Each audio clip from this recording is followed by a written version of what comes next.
Hola, muy buenas tardes. Pues un gusto nuevamente estar aquí en una clase más con todos ustedes. Un gusto que de alguna u otra manera sigamos dándonos el tiempo para pues seguir discutiendo temas históricos y más ahorita que ya terminé más o menos la temática de independencia. Yo sé que a veces quisiera uno meter muchos más detalles, pero también un poquito es la idea de este ejercicio es que vayamos avanzando en las temáticas lento pero seguro. Intentaremos no perder el hilo a la historia nacional junto con los videos que se están subiendo acerca de civilización mexica. Pero hoy en particular intentaré ser muy puntual con el tema de qué sucede al momento de que se logra la independencia, porque pues bueno, ya dentro de unos días, estamos en 9 de septiembre, no es 10, estamos en 9 de septiembre. La siguiente semana estaremos con una especie de celebración de independencia bastante anómala porque tenemos que hacerla un poco discreto, cosa que no es como común en los festejos de independencia en México, pero vamos a tener esa celebración. Entonces, pareciera que todo es celebración y vivas y comida mexicana y festejo alrededor de este suceso, pero les va a sorprender que a raíz de que se da la independencia en 1821 y con los años 21 que nos suelen traer como mucha dinámica a este país, al momento de que se da la independencia, la verdad es que hay muy poco que celebrar, ¿eh? El primer gobierno independiente en México fue una monarquía, es más, no fue una monarquía, fue un imperio. Esta primer forma de gobierno se le conoce como el primer imperio mexicano. Y tenemos un emperador, o sea, si estoy hablando de un imperio es que tenemos un emperador. Entonces, les voy a hablar brevemente en este video acerca de nuestro primer emperador, de nuestro primer imperio, de nuestros grandísimos primeros problemas para conformarnos en una nación independiente, de la falta de reconocimiento internacional que tenemos en ese momento. En el mundo entero no reconocían que la Nueva España ya haya logrado la independencia. Había muchos intereses porque Nueva España no fuera independiente. Había muchos intereses para que no perteneciera a España, eso sí, pero también no para que fuera independiente. O sea, muchas potencias intentaron gobernar a este nuevo país y esto al menos dura 80 años. O sea, por 80 años es complicado decir que México logra su independencia. Casi todo el siglo XIX está en entredicho que realmente México sea un país independiente. Pero aquí, esta breve charla se va a centrar al tema de qué pasa en esos, es más, les voy a decir años, desde el momento en que se da como la culminación de la lucha armada, 1821 hasta 1824. Voy a hablar de estos 3 años en esta pequeña sesión, en donde se da este fenómeno que es nuestro primer imperio. Y para que vayamos como entendiendo lo complicado que realmente fue el poder decir que en algún momento se conforma una nación mexicana autónoma, independiente, básica, o sea, autónoma, pues lo dejo en eso, autónoma al 100%. Bueno, pues como ya sea no empecé desde el inicio, como ya se ha comentado, pues siempre es un gusto tenerlos nuevamente por acá. Eh, les doy la pequeña presentación de nuestra temática, Primer Imperio Mexicano, por parte de History Fan. Como siempre, un gusto tenerlos por acá. Y pues bueno, entramos en materia. Nos quedamos la clase pasada relacionada a las temáticas de independencia, que se supone que para febrero del 21 había llegado a un acuerdo los dos bandos en disputa, que eran los realistas y los independentistas. El grupo de los realistas liderados por Iturbide, el grupo de los independentistas principalmente por Vicente Guerrero, y en algún momento llegan a una especie de acuerdo y se supone que para 1821 ya tenemos este acuerdo que incluso logra que se conjunten los dos ejércitos y que entren triunfantes a la Ciudad de México, ¿verdad? Bajo el lema, bajo la bandera trigarante, con el ejército trigarante y con esta temática de que una religión, unión y pues lucha para conformar este nuevo país. Se supone pues que se logra la tan requerida, la tan anhelada independencia del virreinato de la Nueva España, que sin duda ya no se va a llamar así, y que por medio del Plan de Iguala y también de los tratados de Córdoba, pues queda por escrito dicho acuerdo. Ojo, ¿eh? Y por eso aquí yo pongo este gran pero, o sea, y esta carita pensante, pero ¿bajo qué circunstancias llegamos a esta pretendida independencia? Pues muy mal, o sea, estamos hablando de una lucha de 11 años y estamos hablando de una lucha de desgaste, de una lucha muy, muy compleja, de una lucha en donde todo el virreinato se puso patas para arriba, para que se diga de manera más coloquial. Aquí voy a dar unas breves ideas de cómo es que se llegó a esta pretendida independencia. Ya lo comenté. La lucha armada duró 11 años. La división territorial de la Nueva España ya por sí era muy compleja. En un momento más les voy a poner un mapa para sensibilizarnos sobre esto, porque es algo que al día de hoy nos sigue confrontando mucho para nuestra organización política, porque no es lo mismo pensar en la gente que vive en el sureste, en la península de Yucatán, a la gente que vive en el centro, a la gente que vive en el Bajío, a la gente que está en las costas o a la gente que está en el norte, que colinda con Estados Unidos. En realidad no es un México, en realidad son muchos Méxicos y eso nos da posturas muy diferentes y por tanto los acuerdos son muy complejos. Este país tiene esa peculiaridad, lo que nos hace ultradiversos y lo que nos hace muy interesantes como nación, pero a su vez es muy complicado gobernar este país y eso quedó quedó muy claro durante los 300 años de colonia y fue evidentísimo en el momento de lograr la independencia. Por otro lado, yo aquí coloco problemas heredados de la colonia, que yo podría mencionar ahorita 10 aquí sin problema, pero al menos les voy a decir uno muy fuerte, muy, muy complejo, que es la diversidad racial. Y la diversidad racial como tal no es un problema, sino el problema es cómo se confrontaba esa diversidad racial aquí en la Nueva España y que heredamos de la colonia. Tenemos videos pasados en donde hablamos eso, del mestizaje y cómo es que a cada quien se le daba un lugar dentro del virreinato de acuerdo a su color. Pues bueno, esto fue un gran problema después de la independencia, porque en teoría lo que se logró con la independencia es igualdad, válgame Dios, igualdad, pero esta igualdad todavía tenía muchas complicaciones de ser aplicada en el sentido de que pues no se podía, no se lograba una igualdad raza, considerando si la persona era indígena, si era mestiza, si era casta, si era blanca, cosa que al siglo XX todavía la seguimos viviendo. O sea, de verdad, este elemento del color que heredamos de la visión colonial nos ha permeado y eso es solamente una de las circunstancias que heredamos de la colonia. En realidad, hubo 1000 problemas que heredamos de la colonia y que para el momento de la independencia costaba mucho para llegar a acuerdos.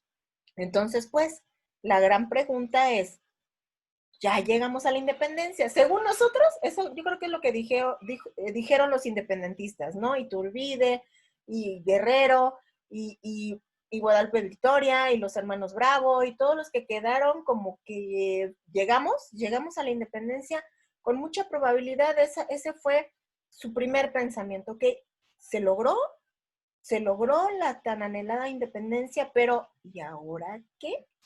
¿Cómo nos organizamos? ¿Cómo, cómo nos disponemos? ¿Qué vamos a hacer? Entonces, interesante, ¿no? El primer planteamiento.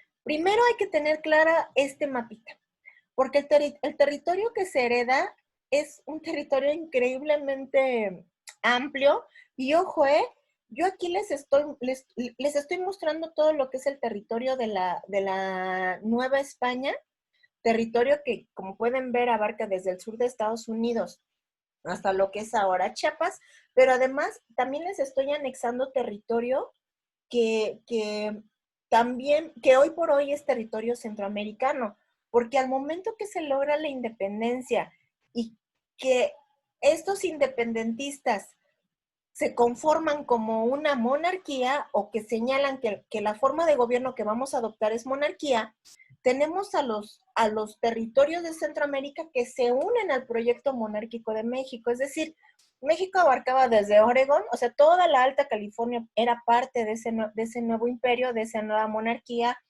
llamada mexicana, hasta más o menos lo que es ahora Panamá. O sea, un territorio amplísimo. Si ya de por sí el territorio mexicano el día de hoy es complejo, y por eso me doy a la tarea de ponerles este mapa, en donde de manera un poquito más clara podemos ver que México es atravesado por dos cadenas montañosas, las señalo aquí con mi cursor, que a su vez parten al territorio precisamente en lo que está hacia el mar de las montañas, la zona de las planicies, que regularmente son zonas pues regularmente de mucha fertilidad por toda esta cuestión de humedad que les llega del mar, pero que al momento de estar atravesadas por esas cadenas montañosas nos traen otro clima en esta parte central y nos traen otra dificultad de acceso y nos trae otra disponibilidad ecológica, y por tanto la gente que vive ahí es diferente, piensa diferente, ve la vida diferente a la gente que vive en esta zona plana o en esta zona de Chiapas que tiene gran abundancia en cuanto a diversidad de productos, o la gente que está en el centro, la gente cercana a la zona del Distrito Federal, de la Ciudad de México, que vive en el centro, que más bien nos encontramos con una dinámica montañosa, a la gente del Bajío, que a veces tiene lluvias y a veces no, y tiene momentos de mucha abundancia en cuanto a la agricultura, pero otros momentos de sequía espantosas, a la gente del norte, en donde más bien se enfrentan a un clima de desierto. Entonces, compaginar esta diversidad ecológica también nos da el problema de compaginar una dinámica de diferentes formas de pensar y de ver el mundo. Con esta dinámica geográfica y estos elementos que quiero poner de relieve, nos damos una idea de lo complicado que fue iniciar la independencia en 1821, porque de hecho, y como ya lo comenté, internacionalmente no nos reconocieron esa tan mencionada independencia. Particularmente España no la reconoció, no dio su confianza en el sentido de decir, bueno, ok, pues ya se independizaron, los reconozco como país independiente, ya no son mi posesión, todo lo contrario, no reconocieron tal independencia y siguieron afirmando que éramos colonia de ellos, cosa que puso en atento a todas las potencias del momento, particularmente Francia e Inglaterra, porque ellas estaban sumamente interesadas en este territorio. Entonces, lo que sucedió es que tanto la potencia que no nos quería soltar como las nuevas potencias, pues pusieron todo su interés en esta colonia, en este territorio, que sin duda era un territorio tan rico que pues era ambicionado por cualquiera que pudiera en ese momento poseerlo. Pero nosotros seguíamos con el argumento de que habíamos logrado la independencia y que nos íbamos a conformar como tal, como país independiente, por tanto, pues, ¿cómo nos íbamos a organizar? Bueno, pues el acuerdo fue algo así. El acuerdo fue algo así como que la persona que llevó a cabo la independencia, que casi como que se autonombró el que llevó a la independencia, que es Agustín Iturbide, pues empezó a hacer una especie de organización y a tener confrontaciones muy fuertes con los antiguos independentistas. O sea, empezó a tener confrontaciones muy fuertes con Vicente Guerrero particularmente, porque al acuerdo que se llegó, al momentáneo acuerdo fue, pues, formar una junta provisional gubernativa, que era una especie así como de grupo de representantes de todo el país, algo así como diputados y senadores que iban a empezar a organizar al país, por un lado, y por otro lado iban a conformar también una regencia, que es algo así como quien manda, o sea, como quien, la regencia iba a ser como ese cuerpo de las personas que iban a disponer a cumplir lo que se acordara por la Junta Provisional Gubernativa. Para hacer un poquito de símil con el presente, la Junta Provisional Gobernativa iban a ser algo así como los legisladores, como los actuales senadores y diputados, mientras que la regencia iban a ser algo así como los presidentes. Estoy poniendo estos nombres, estoy haciendo estos símiles para que lo entendamos un poquito más. Los nombres no son los mismos. De todas maneras, tanto en la Junta Provisional Gubernativa como en la regencia, fueron el mismo Iturbide y el antiguo virrey, Juan O'Donoghue, los que quedaron como representantes. Y en todo momento se dejó afuera a los antiguos independentistas, se dejó afuera a Vicente Guerrero, se dejó afuera a los Bravo, se dejó afuera a Guadalupe Victoria, en el sentido de que este nuevo grupo de dirigentes, pues realmente lo que buscaban era llevar el control del nuevo país. O sea, quiero que quede claro, desde el primer momento las disputas políticas fueron muy enconadas, muy terribles, tanto así que estos dos organismos, la Junta y la Regencia, pues concordaron en que era importante tener representantes de todo el país y en base a esto organizaron un congreso algo así como nacional, pero bueno, todavía es difícil hablar de una nación, ¿verdad? Estamos de acuerdo. Un año después entonces se conforma el congreso, un congreso como nacional, vamos a decirle así, tenía el nombre de congreso, pero este congreso de inmediato tuvo también confrontaciones muy fuertes, porque dentro de él se conformó un grupo que lo que quería era que se mandara a pedir a España a un rey. O sea, les juro que esto a mí me sigue haciendo como mucha cuestión de difícil entendimiento, porque se supone que teníamos 11 años de haber luchado para independizarnos de España, y cuando llega este momento de empezarnos a organizar, hay un bloque principalmente conformado por el alto clero, por el ejército, por descendientes directos de españoles, que siguen argumentando que este país no se va a poder gobernar por sí mismo. Por tanto, lo que piden en todo momento es que de España nos manden a un rey, que nos conformáramos evidentemente como una monarquía y que de España nos enviaran a un rey, que bueno, el rey español no podría hacerlo, ¿verdad? Un hermano de él o un sobrino de él o alguien de la Casa Real Española, de la Casa Borbón, para que este fuera el que gobernara a la nueva monarquía mexicana. También asimismo se conformó otro grupo que más bien lo que buscaba era conformar una república, que ojo, para 1821, 1822, el término república es algo que no se entiende en el mundo, es algo muy nuevo. Solo había probablemente dos ejemplos, que era la República Francesa, que había pasado por muchos problemas, para decir que en ese momento había una República Francesa, y la República Norteamericana, que era nuestro vecino del norte. Fuera de eso, pues realmente el mundo todavía estaba siendo gobernado por monarcas, por diversas familias reales. En Europa todavía sigue habiendo, imagínense, a inicios del siglo XIX. Entonces, esto de república tampoco se entendía a plenitud. Estos republicanos son los que señalan que el mundo está cambiando, que ya las monarquías no funcionan, que volteásemos a nuestro vecino del norte y que tomáramos ese ejemplo para conformarnos nosotros bajo este nuevo orden político. Finalmente había un tercer grupo, los iturbidistas, que más bien señalaban que si había sido Iturbide el que nos había llevado a concluir la independencia, pues que era lógico que él tomara esta corona, la corona del Imperio Mexicano, y que por tanto era lógico que él fuera nuestro primer pues representante, nuestro primer gobernante, siendo él incluso novohispano, es más, siendo él incluso criollo. Él es un hijo de españoles nacido aquí en Valladolid, en la Nueva España. Ciertamente se da una confrontación de los integrantes del Congreso bajo estas tres visiones, y no es que ganara el grupo de los iturbidistas, más bien Iturbide se impuso, hubo una especie como de revuelta. Iturbide es muy apoyado por los militares, por los principales militares del virreinato. Él es un militar de toda la vida, carismático al parecer, muy querido por la tropa al parecer, o por su tropa al menos. Entonces realmente se da como una revuelta en donde los militares imponen a Iturbide, y pues efectivamente tenemos que el Congreso aprueba el entronamiento de Iturbide, no de muy buena manera, y también aprueba varios elementos. Pues aprueba el hecho de que nos íbamos a conformar como una nación, nuestra soberanía, que ya no dependíamos de ninguna nación extranjera.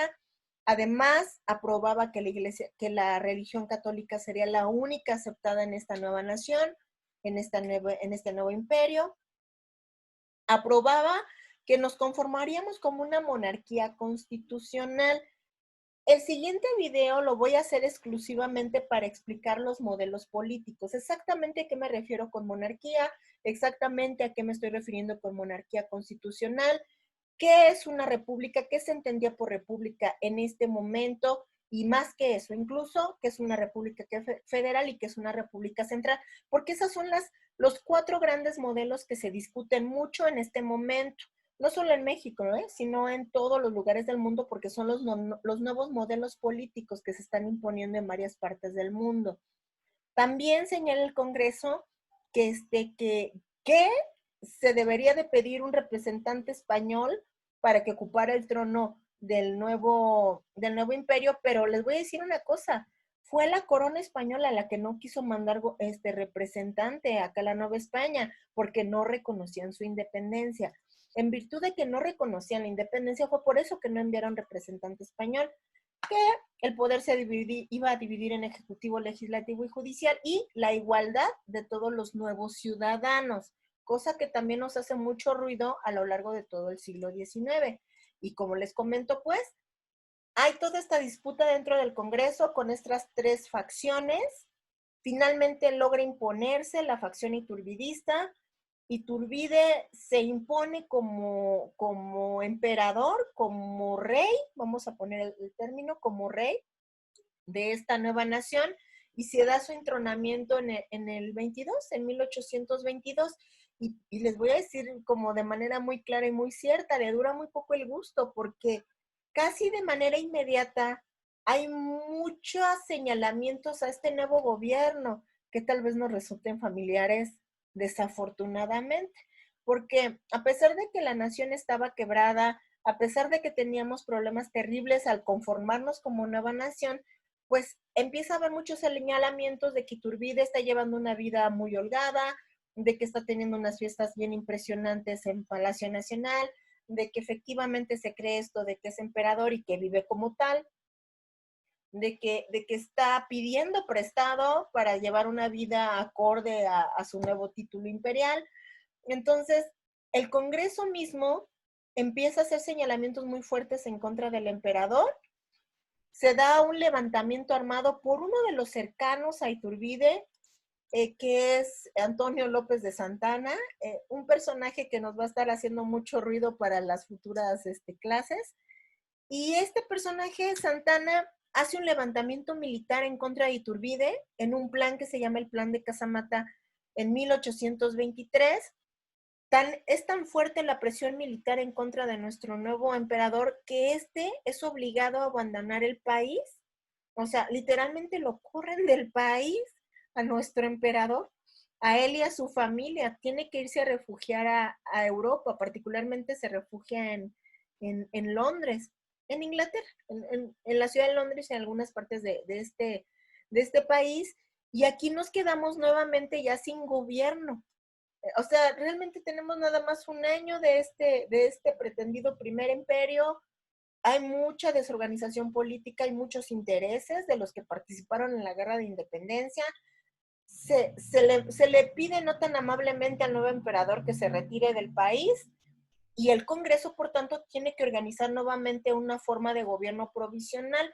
Entonces, como hay esta disputa entre los que participaron en la independencia, y uno quiere ser presidente y el otro también, pues se llega a un acuerdo de momento, y ese acuerdo es que seamos gobernados por un triunvirato. Un triunvirato no es otra cosa que un gobierno de 3. Esos 3 que van a ser nuestros gobernantes bajo este momento provisional son Celestino Negrete, Guadalupe Victoria y Nicolás Bravo. Se deja a Miguel Domínguez y a Vicente Guerrero como provisionales, cosa que molesta mucho a Vicente Guerrero, porque volvemos a lo mismo, no se le está tomando en cuenta a este personaje que él cree que es el que realmente el que llevó a cabo la independencia. O sea, los intereses personales están al día. Los intereses personales están de verdad como poniéndose al frente del interés nacional, cosa que nos trae problemas espantosos, al menos por 80 años, ¿eh? Desde ahorita, creo yo, hasta la revolución, al menos, es un caos esta dinámica de organización del país.